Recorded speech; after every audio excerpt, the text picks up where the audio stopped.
कराची में IBA test pass हेड मास्तरनि जो पको न करण ख़िलाफ़ नाएं ॾेंबे असेंबलीअ जे गेट आॾो धरणो जारी आहे। धरणे में PTI MPA खुरमशेर ज़मान, GDA MPA नुसरत सर आबासी ऐं वॾे वज़ीर जो ख़ासि मददगार वीर जी कोहली शिरकत कई। उन मौक़े ते मीडिया सां ॻाल्हाईंदे वीर जी कोहली चयो त हेड मास्तरनि जो केस कोर्ट में हली रहियो आहे। सिंध हुकूमत हिन वक़्तु कुझु बि नथी करे सघे। हुन चयो त सिंध हुकूमत हेड मास्तरनि जे एहतजाज जो अहसासु रखे थी। कोर्ट जो फ़ैसिलो अचण ताईं हू कुझु नथा करे सघनि। जेकॾहिं कोर्ट संदन हक़ में फ़ैसिलो ॾिनो त हिकु ॾींहुं अंदरि समूरनि हेड मास्तरनि खे पको कयो वेंदो। अदा हिन मामले में क्लियर सॼी सिंध गवर्नमेंट क्लियर है, असो चीफ मिनिस्टर साहब क्लियर है, असो एजुकेशन मिनिस्टर साहब क्लियर है। तो इन मामले में जेसी तक अस कोर्ट क्लियर रस्तो न दी तेसी त न कानून साज़ी थी सके थी न इनके रेगुलर थी सके। असीं चवंदा त कोर्ट जेको भी हुकम करे पर हिकिड़ो हुकम करे असीं करण लाइ तैयार आहियूं। उन मौक़े ते सिंध TV न्यूज़ सां ॻाल्हाईंदे हेड मास्तरनि जो चवणो त सिंध सरकार खेनि पको करे सघे थी। असेंबली मां बिल पास करे खेनि पको कयो वञे। ॿियनि केतिरनि ई मुलाज़िमनि खे सिंध सरकार बिल वसीले पको कयो आहे। हुननि चयो त खेनि सिंध सरकार मां उमेद आहे त खेनि बिल वसीले पको कयो वेंदो। जेकॾहिं ही कोर्ट मैटर आहे त उन कोर्ट मैटर खे उलझायो बि त अवां आहे।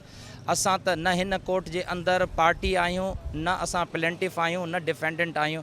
न जॾहिं प्लेंटिफ आहियूं न डिफेंडेंट आहियूं, न असांजी प्रेयर इहा आहे त पोइ इहा जजमेंट कानून जे मूजिबि असां ते लागू कीअं थी सघे। साईं मुराद अली शाह साहब खां ऐं साईं सईद अली साहब खां इहो अपील था करियूं त साईं ही हिकु सूबे जे अंदरि ॿ कानून छो। असां त तव्हां खां इहो ई सुवाल पुछूं था त जॾहिं पॉलिसी ठही सा बि तव्हां ठाही, जॾहिं रिक्रूटमेंट रूल्स ठहिया से बि तव्हां ठाहिया। SPSC जे प्रिव्यू में जेकॾहिं 17 जी पोस्ट अचे पई त उन वक़्तु तव्हां SPSC जे बजाए IBA खां टेस्ट बि अवां वरिती। तव्हां जी हिकिड़ी पार्टी डेमोक्रेटिक पार्टी आहे, कहिड़ी ॻाल्हि आहे जंहिंजो तव्हां वटि सोल्यूशन न आहे। हिस्ट्री रही आहे, हाई कोर्ट तव्हांखे चए थी बाबा असां हिननि खे लाथोसीं, तव्हां ॿिए ॾींहुं ते उनजी अमेंडमेंट करे उन्हनि खे तव्हां एनस्टेट करे था छॾियो।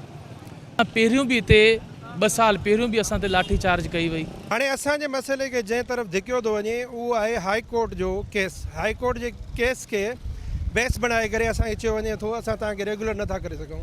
कंटेम्प्ट आहे असांजे मथां। हिन वक़्तु पूरे सिंध में हेड मास्तरनि जे हक़ में सिविल सोसाइटी जा माण्हू बि एहतजाज करे रहिया आहिनि त IBA टेस्ट हेड मास्तरनि खे जल्द पको कयो वञे। कैमरामैन गुलाम मुस्तफ़ा सां गॾु अब्दुल ख़ालिक मंगी, सिंध TV न्यूज़, कराची।